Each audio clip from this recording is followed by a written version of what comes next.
దురదృష్టకరమైనటువంటి ఈ వార్త విన్నాం.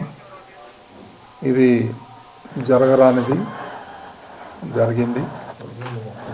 ఇప్పుడే ముఖ్యమంత్రి శ్రీ చంద్రబాబు నాయుడు గారు టెలికాన్ఫరెన్స్ పెట్టారు. అందులో ఆయన ఈ అధికారుల మీద తీవ్ర అసంతృప్తి వ్యక్తం చేశారు. ఇలాంటివి జరగటం దురదృష్టకరం అని చెప్పి ముఖ్యమంత్రి గారు చెప్పడం జరిగింది. కొంత అడ్మినిస్ట్రేషన్ వల్ల ఇది జరిగిందనే అనుమానం ఉంది. ఒక్క సెంటర్లో మాత్రం ఈ అక్కడ ఉన్నటువంటి డిఎస్పి గేట్ తెరవటం, ఇమ్మీడియట్గా అందరూ తోసుకొని రావటం వల్ల ఈ తొక్కిసలాట్లు జరిగింది. అందులో 6 మంది చనిపోయినట్టు వార్తలు వస్తున్నాయి. ఒక్క బాడీ మాత్రం ఐడెంటిఫై అయింది. మిగిలిన వాళ్ళు ఇంకా ఐడెంటిఫై అవ్వాల్సిన అవసరం ఉంది. అదేవిధంగా రేపు ముఖ్యమంత్రి గారు 11:45కి తిరుపతి వస్తున్నారు.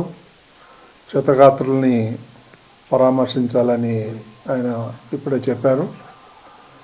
కాబట్టి ఇలాంటి సంఘటనలు ఇంకా జరగకుండా చూడాలని ముఖ్యమంత్రి చాలా తీవ్రంగా స్పందించారు. చాలా దురదృష్టకరం అని చెప్పి చెప్పడం జరిగింది. ఇది ఫ్యూచర్లో ఇది ఒక లెసన్గా భావించి అందరం సమిష్టిగా ఇలాంటివి జరగకుండా చూడాల్సిన బాధ్యత అందరి మీద ఉంది. అదేవిధంగా ఎస్గ్రేషియా కూడా రేపు ముఖ్యమంత్రి గారు ప్రకటిస్తా అన్నారు. ఇక అక్కడ పరిస్థితి ఎలా ఉందో కూడా ఎప్పటికప్పుడు ముఖ్యమంత్రి గారు తెలుసుకుంటున్నారు. సో ఇది పునరావృతం కాకుండా చూడమని చెప్పి చాలా సీరియస్గా వార్నింగ్ ఇచ్చారు. సో ఇప్పటికీ ఇంతకన్నా మనం చెప్పాల్సిందేం లేదు. చాలా దురదృష్టకరం. రేపులే ఎల్లుండి పండగ ఉంది. సో ముందర రోజు జరగటం చాలా బాధేస్తుంది. ఇలాంటివి జరగకుండా ఉండాల్సింది, కానీ దురదృష్టవశాత్తు ఇది జరిగింది. దాన్ని మనం ఏం చేయలేం, దైవ నిర్ణయం. మనం ఖండించటం తప్ప, వాళ్ళకి ఏదైనా సాయం చేయటం తప్ప మనం చేయాల్సిందేమీ లేదు. ఫ్యూచర్లో ఇవన్నీ కూడా జరగకుండా పక్కాగా పకడ్బందీగా ప్లాన్ చేసుకొని ముందుకెళ్లాల్సి ఉంటుంది.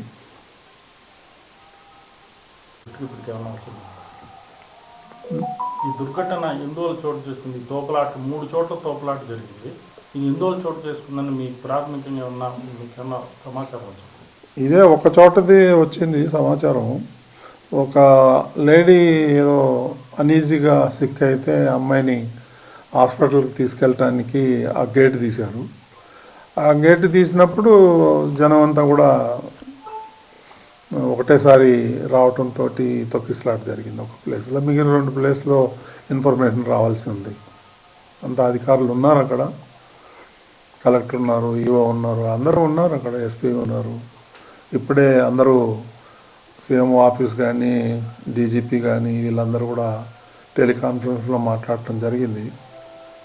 చూడాలా ఇంకా ఫర్దర్గా ఏం జరగబోతుంది అనేది వేచి చూడాల్సింది.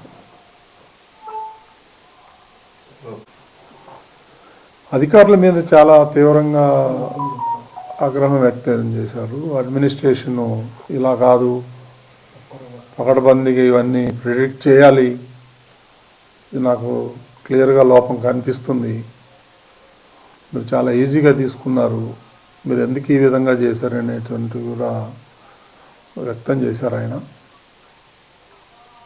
సో రేపు సీఎం గారు వస్తారు కాబట్టి ప్రెస్ మీట్ కూడా ఉంటుంది. ఇంకా రేపే సీఎం గారే వీటన్నిటికీ అడ్రస్ చేస్తాడని అనుకుంటున్నాం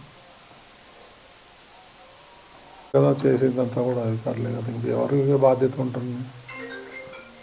ముందర రోజు నిన్న కూడా నేను మీటింగ్ కాల్ఫర్ చేశాను అధికారులతో. ఏం చేస్తున్నారు ఏంటి నేను అడగటం కూడా జరిగింది. చాలా ఈజీగా తీసుకోవద్దండి మీరు, నాకు ఇన్ఫర్మేషన్ ఉంది గొడవలు జరుగుతాయేమో అని. అందుకని నేను ఈరోజు మార్నింగ్ కూడా ప్రెస్ మీట్లో అదే చెప్పాను. తిరుమలకి రానివ్వరేమో, దర్శనాలు కావేమో అనేటువంటి రూమర్ బాగా సోషల్ మీడియాలో స్ప్రెడ్ చేశారు. అందుకే నేను మార్నింగ్ కూడా దాన్ని ఖండించాను నేను మీ అందరి ముందరే.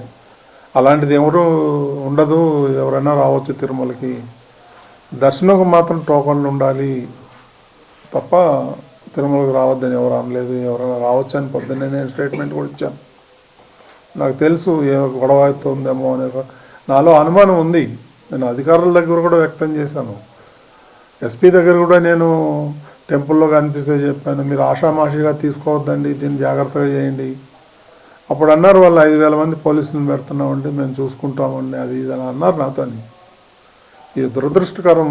ఇప్పుడు ఎవరిని మనం నిందించలేము, ఒకలా ఇద్దరా అనేది. ఇది పొరపాటు జరిగిపోయింది, మరి దానికి చింతించడం తప్ప మనం చేసేదేం లేదు ఈ టైంలో. ఏమి ఉండవండి దీంట్లో, ఎందుకు ఉంటాయి కుట్రలు కానీ అవన్నీ అబద్ధాలు. ఇది యాక్సిడెంట్, ఎవరు కావాలని ఎవరు చేయరు. It is an purely accident.